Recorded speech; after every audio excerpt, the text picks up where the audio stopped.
Right. Ahí está tu cama. Thank you, Stilson. Oh, you it's up to you. It's your episode. No, That's you can funny. say Do like a boomerang, it. like a boomerang, like.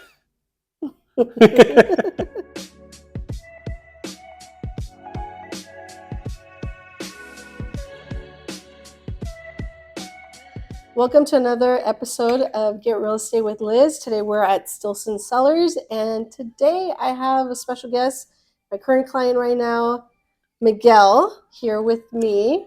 And it's going to be a little bit different episode today, a little bit more freestyle. We're in the current escrow right now, so it's going to be kind of like Q&A and just going over our process. So Miguel, how has been your experience so far with the purchase of your new home? Experience so far. I mean. Let me take a drink for that. Experience so far. We're talking. So every time I tell somebody we're in escrow, they're like, "Congratulations!" Right. But in my head, I just don't feel it yet because we don't have the keys in our hand. So it's like one of those things where, like, okay, is it normal for people to say congratulations in escrow because it usually goes through? Yes. So. And that's a great question, because a lot of the times, every step to me, it's an achievement, So congratulations for opening escrow. Congratulations on, the contingencies removed. That's a process. So every process, it's a milestone. So yes, congratulations for opening escrow. But I understand where you're coming from, because it's kind of surreal. Like, until you physically have those keys in your hands, you're like, what's gonna happen? Yeah. Like, it's everything's. I feel like it's up in the air. Yeah, it's up in the air, and it's normal. It's normal for everybody. I have another client of mine, and the same thing. Like, she's like, wait, I don't think it's real until I get the keys. Like, everybody's telling me congratulations. Like, you're in escrow. You're buying a house, but anything could happen. I understand that, so, it's kind of like a safety net kind of thing where we're at, but we always have to celebrate our milestones. So I guess, I don't know if it's just like come from like a bad childhood or something, but it feels to me like if you celebrate too early, kind of thing. Yeah, then kind of like the hare and the rabbit. Yeah. You celebrate too early and something happens. You're like, oh, I shouldn't have celebrated too early. Yeah. And I guess that's where my mindset is. No, and that's kind of what we were talking about, limitations in our own mindset, because that's kind of how we were raised, right? So when we were kids, they're like, hey, don't spend your money before you even get it, right? Because a lot of the times people are like, oh, I'm going to get $10,000 next week, and they're already making plans of like, I'm going to spend it on this, and this, and that. But what if you don't get those $10,000 and then now you're in debt, So it's kind of the same thing. I get it. But in reality, it's our own limitations. So I would just say, like, it's the milestone celebration, not necessarily the closing, obviously, until we get the keys, and we can celebrate it. Yeah, because I know pop bottles and I know. Well, that's gonna be a big thing. When we get in there and the house is empty, we got the keys. I'm looking forward to that feeling of walking through those doors. I don't know if I'll pick up my wife and walk through. Maybe I'll pick up one. Maybe I'll pick up one of the kids and she'll pick up the other kid. But yeah, that's one of the things where, like, growing up, owning a house always seemed so far fetched, or like for like away, like out of reach, because it was something that like not our parents ever dealt with. It was always parent. Yeah. So like, to me, it's like, it's kind of like surreal that it's happening. At the same time, like, when is the other shoe gonna drop? Yeah. That's what it's I'm like waiting a mix of emotions. And I'm Mexican too, so there's a lot of like bad juju that goes around. Like, superstition. If it doesn't work out, it's because you did something when you were a kid, or whatever the case is. Miguel, you don't have to worry about that. It's all about being optimistic and being positive, and you should be very proud of yourself and everybody in the transaction, because it is a milestone that not a lot of people get to accomplish. And like you said, as being Hispanic, we didn't get raised in that transactional process of it, or like believing that it could be possible. It always feels like, oh, it's too good to be true kind of goal, or a dream. So that's really exciting. I enjoy being part of your process, of your journey of home ownership, and I can't wait till I give you those keys in hand and you can carry Crystal I'll just carry all of them on my back.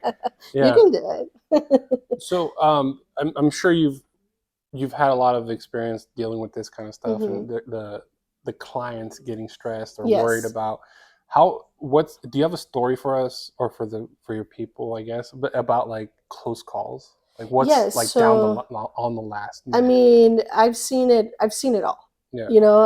And I'm sure I haven't seen it all like completely, because there's every transaction is different, and every situation, every scenario is different. There's different programs, there's different requirements. The only thing that I always tell my clients is like, do not go do major purchases. Do not apply for a new credit card. Do not quit your job. Do not get. Under what circumstances do people quit their job? You'll be surprised. They get a better opportunity. Sometimes it's just timing.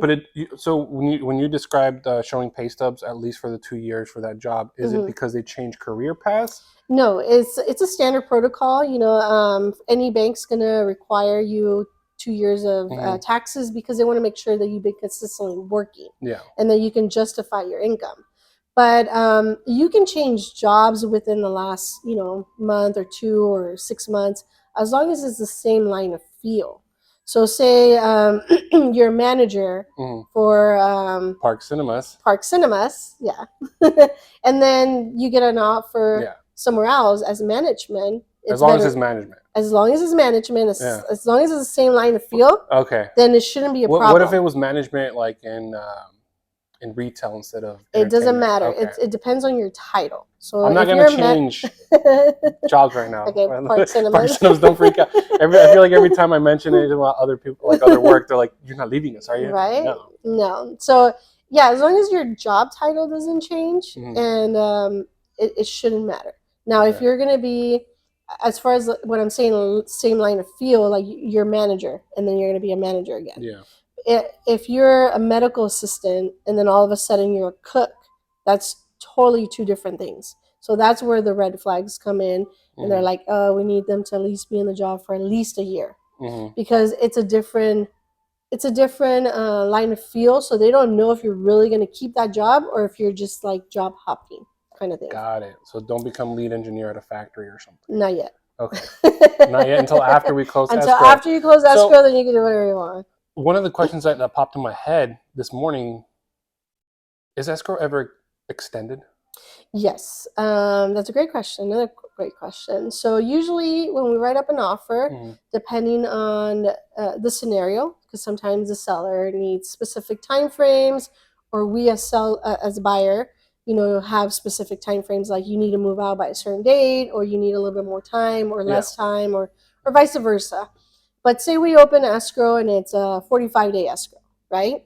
But all of a sudden everything goes super smooth and we're ready to go in 30 days. We can reach out to the seller and see if they're willing to close early. Now, if it's the opposite way, where you do an escrow for 30 days, but the appraiser took longer to show up to the property, then we do what's called an extension, a request for an extension. And we can do extensions on a lot of things. It can be contingency extension. It can be extension for the close of escrow, or whatever the scenario is. And then we send out the extension to the seller, and now the seller, whether either agrees or disagrees, most of the time they agree, because we're all trying to get to the ultimate goal, which is close escrow. Right. So yeah, you can extend escrow, but it all has to be, how do you say it, justifiable.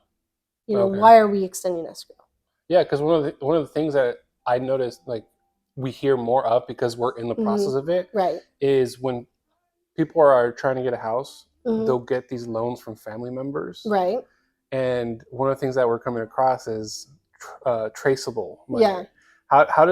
Is it more of an issue like these days, now that it's happening more often? Because I from what I understand, or from what I hear, and I read articles and stuff like that, is instead of grandparents giving their grandchild or children, whoever, their inheritance early for a house, where there's a down payment, instead of college, there's like choosing to give it to them for a house. So that's happening more often, from my understanding. Yeah, there's actually, like you said, there was an article about that, that a lot of the people nowadays, they're using that right now instead of later on when they pass away and they're like, oh, I'm going to inherit it. Which is kind of weird Yeah. if you think about it. Like, hey, you guys Yeah, want my money me- before I yeah. die? But in a way, it's a good thing, you know, Yeah. because it's helping kind of each other. Yeah. You know, And then, you get to witness Mhm. something good that you have done, and then they're able to purchase their property. And in a way, they also get to see it before they pass away. Exactly. Right? That's what I'm saying. Like, it's rewarding for them to Yeah. see that they were able to make a difference. It's just a weird Concept to think about. Like, at some point, I'm not going to be in this world. Yeah. But here's what I would have done after I passed away, kind of thing. But with that saying, like you were saying about gifting that, it does have to be traceable. It does have to be not under a mattress, not under the mattress, or hidden in a box or whatever the scenario is, because the bank wants to make sure it's legit money. There's a lot of embezzling, a lot of fraud going on, and so they want to make sure that it's coming from a good source. And so say for you, for example, right? If they gave you the money like 3 months ago, you don't need to trace it back, because they go based on the last 3 months of seasoned funds. But if they were to give it to you today and you're closing escrow and within before those 3 months, then we need a letter of explanation, like that they're going to gift you that money. And then, yes, we need to trace it back. Where did it come from? A bank account or 401k or whatever the scenario is. And then that'll justify it. Sometimes, depending on the banks, they want for that source to be seasoned as well. And some of them don't. They just want a bank statement to show that legally he's the person that's giving you the money. So it just depends on the program and on the bank. Got it. Yeah, because I know that's one of the things that we run into right now. Yeah. And like, oh, okay. I guess we'll figure it out. Yeah, like, wait, there. why do they need their bank statement? Yeah. But that's the reason why, because they just want to make sure that you're not just getting this money from somewhere, that it's not from, how do you say it? Not from somewhere, obviously, but you're not just pulling it out of your mattress. Yeah. And you can. Or it's not illegal or something like that. Exactly. Which I always find it so interesting, because I know there's a lot of people, especially in Chicano community, or Mexicans and stuff like that. Yeah, like, we as Hispanics, we don't trust banks at some point. That's the reason. I always ask them, why don't you put your money in the bank? They're like, we don't trust the bank. They take our money. Yeah. But sometimes it's not necessarily that they take the money. It's just that they don't know how to balance their checkbook properly. Because sometimes, when we write a check, like I write a check for $1,000, right? In my head, I'm thinking, okay, it's already deducted, but it hasn't cleared the bank yet. So I'm like, and then all of a sudden I'm $1,000 less, like a month later, and I'm like, why? The bank stole $1,000, but it's not that the bank stole the $1,000. It's just that they didn't cash that check until a month later. In my head, I'm thinking already cleared because I wrote the check a month ago. Yeah. But so it's just poor. Money management. Being aware of the schedule of everything. Yes. Like when they want your last 2 months bank statements, but they only are available every 17th or something. Yeah. Like, well, it depends on when you open the account. So it goes based on your statement date. Yeah. So if you open the account on the 12th, then it's until the 12th that you're going to get the new updated bank statement. See, and nobody remembers when they open it. Exactly. So it's like, why is it on the 18th? Yeah. So what do you recommend there? Like, close it and then open it, or like no? Well, that's what I'm saying. You just need to make sure, be aware of when you open it, and let them know, like, hey, I don't have the bank statement. This is the most recent one. Yeah. And it's okay. They'll justify it. Like, hey, the next bank statement's not going to be until February 18th.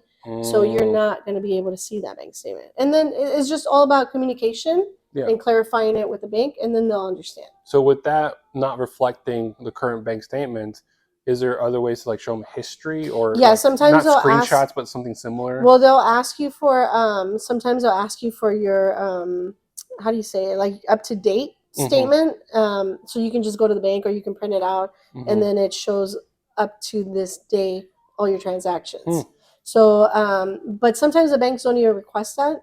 It's just communicating to them, like, hey, I don't have I don't have the bank statement yet. Yeah. And sometimes they'll waive it, and sometimes you'll be the lucky one where they're like, no, we want to see up to date. We feel so lucky.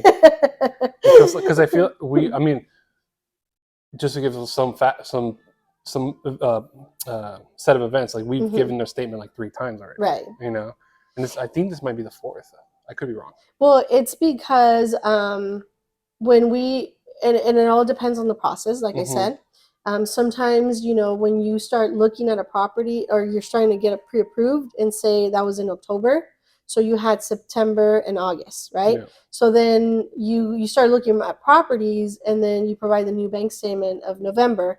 But then now we're about to close escrow and then they're like, wait, and we need December. So it doesn't necessarily mean like they don't trust you. They don't trust you. It's just it's a process. Yeah. It's updated. And that's why I keep telling, I tell my clients like, hey, if you get any new updated stuff, just send it to the lender or whatever, and sometimes, the lender's really good in telling you like, hey, send me an updated. And sometimes, and the thing is that sometimes they don't even ask for them and sometimes they do. So when we're already kind of like ready to close escrow, then we don't tell you to send the updated pay stub because then it's like resubmitting everything again. Yeah. We just wait till they tell us if it's needed, because then what's the point to ask for it if it's not?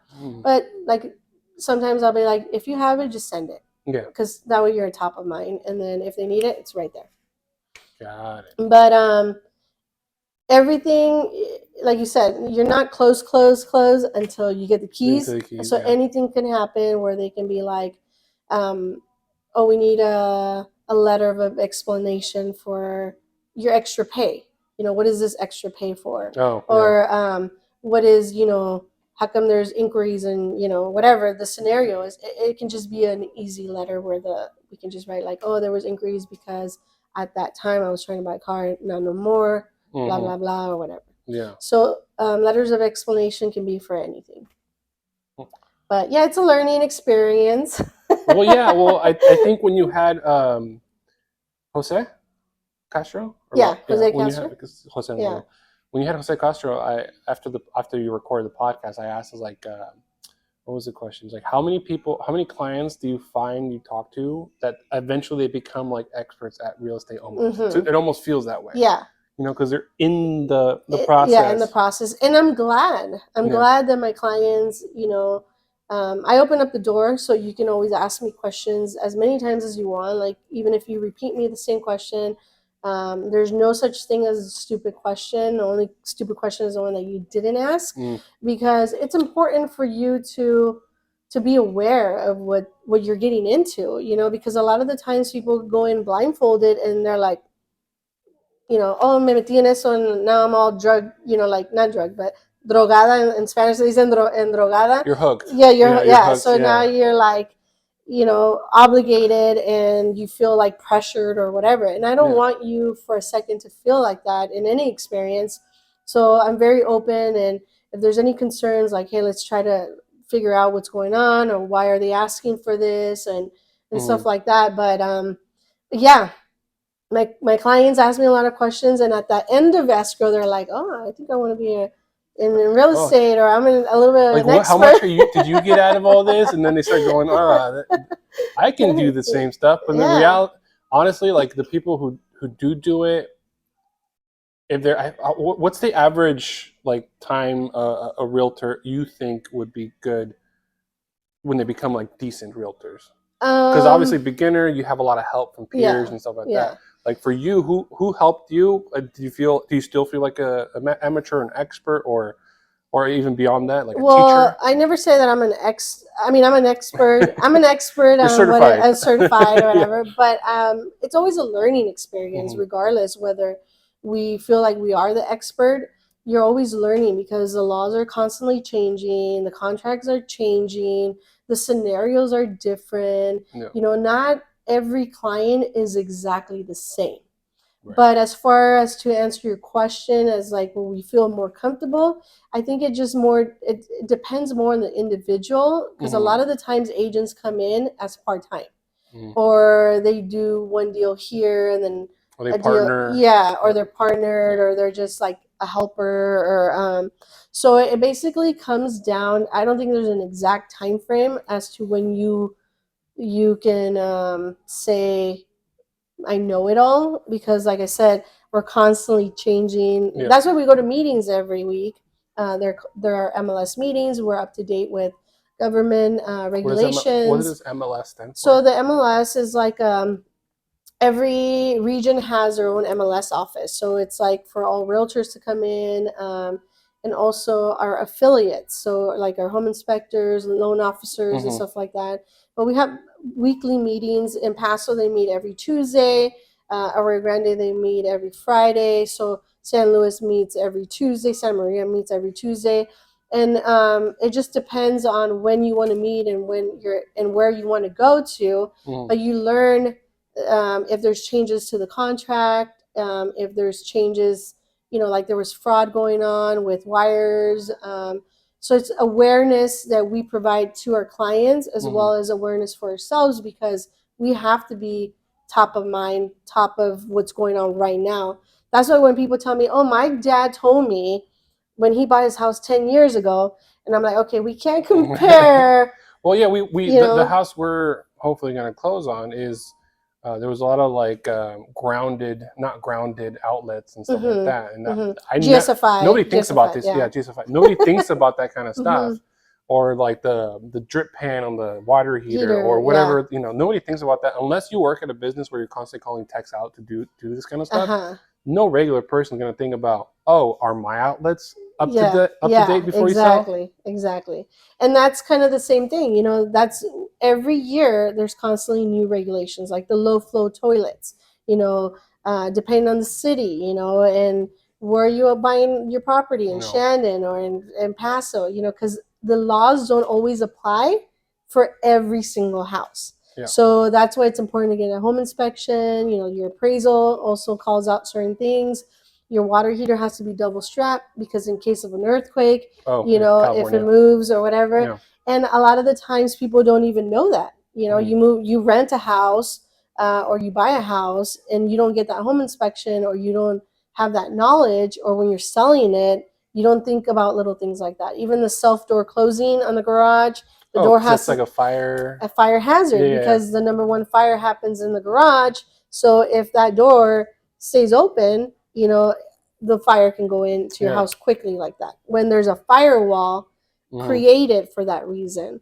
And we as humans, we're like, oh, I hate that door closing on me all the time, especially when you're taking your groceries. Yeah. And so a lot of the times we take it off for our convenience, but when we sell it, or when they're doing an inspection, it gets called out, because if there's a fire on the house and the house insurance comes in, and they're like, oh no, exactly, you took that off. Yes. So the little things that you don't realize until you're going through the process. Right. It's a learning experience, both for buying and selling, right? For buying and selling. Because even when selling, I mean, I saw a few houses on there that were same owner for 20 years or something. And now they're selling. Yeah. And I'm sure they're going through something similar. Exactly. Where they don't know the process of like, hey, the house needs to be kind of the same thing, grounded, GSFI. I mean, some of these, when they built it, it wasn't required, but it's suggested now, because moving forward, that's what's, Yeah. Like I found out the smoke detectors, they change colors. Yeah. Well, so if you go into a house, it depends on if you go into I guess it depends. But apparently, like if it's yellow, it's time to change it. Yeah. Like the whole thing. Yeah. But I've seen brown ones. Yeah. In other that houses. Means they're over. Yeah. And they're also hardwired. So the ones that are hardwired, it's recommended, nowadays. Before they weren't required, and so now it's like. Oh, that we don't have to change the battery. That way you don't have to change the battery stuff? Yeah, so they don't change. But the reason they do have the hardwire is because, say the fire starts in the bathroom or in the kitchen, but you're sleeping in your room. If it's hardwired, the alarm goes off everywhere. If they're not hardwired, the alarm goes off in the kitchen, but if you're dead asleep, you can't hear it, so then you miss it. So that's the reason why they suggest for you to hardwire them. That way you're alert everywhere in the house if something happens. That's why you'll see those Ring cameras where people are knocking. I hear your fire alarm, but they're in their bedroom. It's like, what? Yeah. Because they're looking up their ring and like, who's out there? What do you mean there's a fire in my house? Right. Exactly. Oh, I did not know that. Yeah, there's a lot of little things that we learn. Even me as a realtor, I've learned so much. I used to do the mortgage side, the lending side of it, and then I transitioned into a realtor by default. But it's been the biggest blessing in disguise, and I've been doing it for over 5 years now. And like I said, even though I have the lending experience, the lenders are constantly changing their guidelines as well. So you have to be up to date with everything. Yeah, because I remember a few years ago we tried for the first time during the pandemic, and that was a little. we were a little taken back because the pricing was just insane. Yeah, and like there's no people way. were overbidding. There was like 20 offers in one house, and that's what I'm saying. The timing. It's all about timing. Sometimes you come in and I have clients, and I'm sure other agents have clients, and sometimes it doesn't work out. But are you taking the time to explain to them, like, hey, this is what the things that we need to work on? And then sometimes, they feel like, discouraged or whatever because it didn't work out. But I always tell my clients, don't lose hope, be optimistic. Let's see what we can do. Let's follow up, and see, like, what is it that we need to work on? Maybe it's the credit. Maybe it's some of the debt. You have a lot of debt. We have to pay down some of the debt. Right. Maybe it's citizen status, where they're waiting for certain. And I think I think you should talk about this on another episode because I'm sure it's going to be a much longer extended conversation. But debt versus minimum payments, because a lot of people think like your debt paying it down so you don't have any debt, but then at the same time your minimum payment was only $50. Yeah, exactly. So that's a great question. So just so everybody knows, the debt to income ratio is basically your monthly expense versus your new payment of your house. It doesn't necessarily mean your actual debt. So if you let's say you owe a car payment and you only owe 2 years worth of payments, and your payment's only $200, okay? But then you have one that you only owe a year. It's only a year left, and it's only $5,000, but your monthly payment's like $700. That's the one that's actually affecting you because it's $700. It's $700 instead of $200, even though you owe more on the $200. Yeah, because the silly thing I did was try to pay down all my debt and not have cash. And I was like, no. Don't do that. You don't have to. Yeah, you don't have to do that. So that's why it's important to talk to somebody that knows the process, and especially a loan officer, because they're the ones that are actually taking care of all your financial situation. So they're the ones that see how much money comes in, how much money goes out, what your monthly expenses, because it's a misconception, like if somebody tells you, like say, Maria, I'm just naming somebody, and Maria comes in and tells you, oh yeah, no, I have to pay down all my debt, blah, blah, blah, blah, blah. You can't buy a house unless you have no debt. That's not necessarily true. Maybe it is for her scenario because maybe she's maxed out on her debt and her income is maybe less. So, there's a lot of factors that come into place to purchasing a home. The most important one, debt to income ratio. How much money do you actually make versus your debt? Because you can make 20 grand and have $10,000 in debt and still be able to buy. It's when you're more restricted on your debt and your income. So if you only make 3,000, but you owe 1,000, then you're almost maxed out on your 50% debt to income ratio. Yeah. And those are the little things that people don't see. Or they're like, well, I have excellent credit though. Yeah, the credit's important, but it's not that important either, because you can buy a house with a 580 credit score. So it doesn't necessarily mean that you have to have 700 or 800 credit score. You can buy one with 580. It's just what type of program and what requirements are needed to be able to meet that expectation. So, there's a lot of factors. That's why it's very important to reach out to experts, I know, because so far you've had 2 lenders on your podcast? 3. Or 3? Yeah. I've had Edgar, Mike, Jeffrey, and Mike. Jeffrey. Yeah. That's right. So how do you decide who to pick from? Not to pick favorites, but everybody's entitled to go with their own loan Mhm. officer. I never tell them that you specifically have to go with this lender or anything like that. Just like I've told you and I've told all my clients, and they can vouch for me, or they're like, I always ask them, are you working with a lender? And then they're like, no, or yes, but blah, blah, blah, blah, blah, or whatever the scenario is, So then I tell them, if they're working with a lender, great. Who are you working with? Let me reach out to them so I can see where you're at, how much you get pre-approved, like send me a pre-approval letter. And I automatically reached out to that loan officer and let them know that now we have a mutual client. And because our ultimate goal is to help you get into that house, regardless of who the lender is, because, you have a choice to choose whoever you want.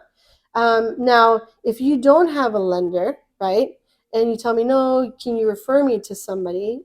Then I depending on the circumstances, sometimes, I'll be like, okay, well, here's so and so and so and so. Who would you like to use? Or if you're specific on specific programs, like I'm an I-10 or whatever, I have to make sure that I'm going to refer you to somebody that actually has that particular program, because I don't want you to get discouraged and be able, like if I were to send you to, say, Bank of America, not to say anything, but like say they're more corporate, right? So they don't have the programs that other broker lenders have, or the ability to work with you and find you the right program for you individually. So if you're not that piece of puzzle that fits within their guidelines, they're going to tell you don't qualify. Right. But they're not going to tell you why. And that's where I think a lot of people get discouraged. Exactly. Yeah. And so that's the reason why I kind of, me with the lending history in my back, I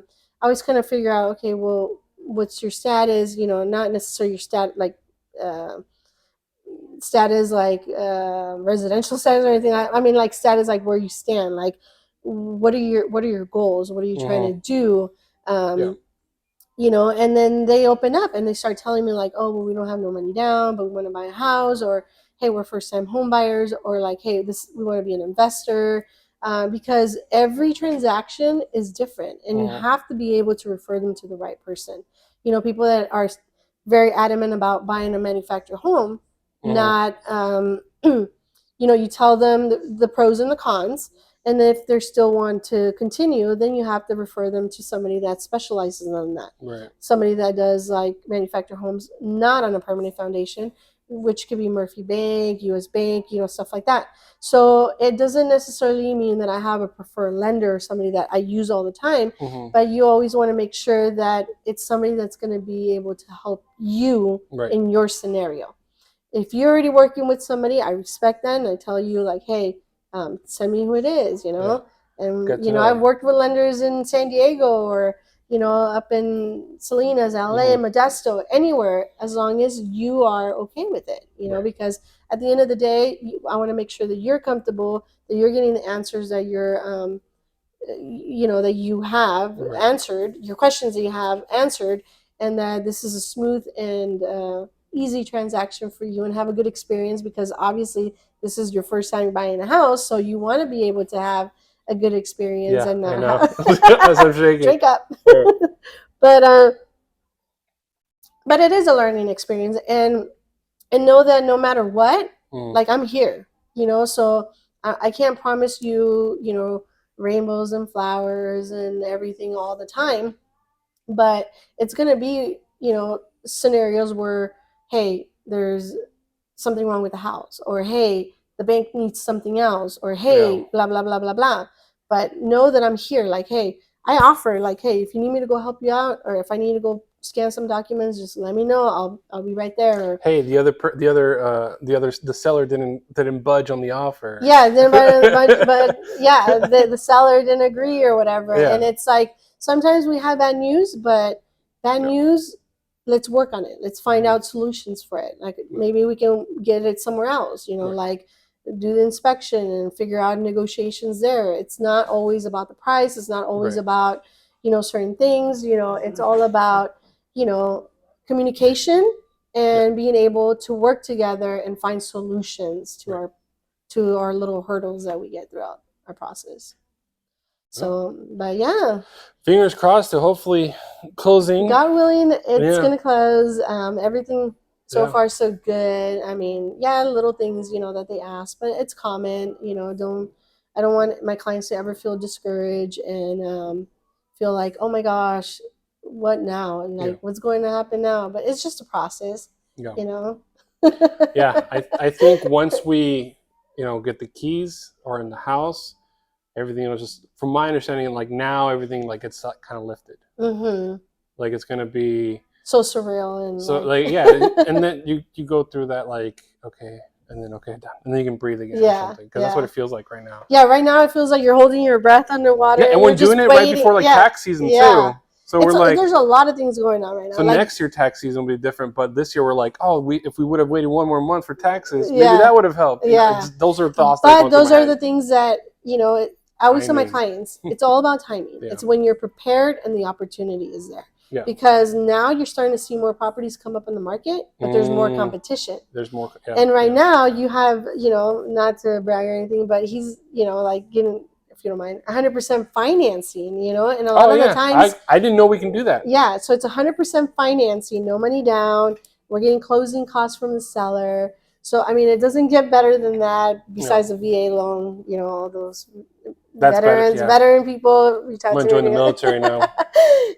Take advantage of your incentives. But it doesn't get better than that. 100% financing, buying a house in a competitive market. Sometimes it's difficult for our offer to get accepted because, if somebody comes in with 20% down, they're going to choose that offer over yours. So it's all about timing, and when it's meant to be, it's meant to be. I'm waiting to hear those stories of ours took 30 days now when the market was kind of like not busy, and then when it is busy, somebody else's took 90 days or whatever the case is. And that's another thing, when the market is kind of super busy, the appraisers are tied up and they don't get to go do their appraisal at the house. So it's during COVID, that's what was happening. Escrows were taking longer, and we were doing extensions, like the question you asked earlier. Can we extend the escrow for another week or 2 weeks? Stuff like that. But so far so good. So I'm excited. Overall, it's good. It's just we're I always say like first world problems. Like this is just our first world problem. And it's good that we're talking about it, because that way you out there, when you're feeling discouraged or you feel like it's happening to you too, like you're not the only one that's going through this.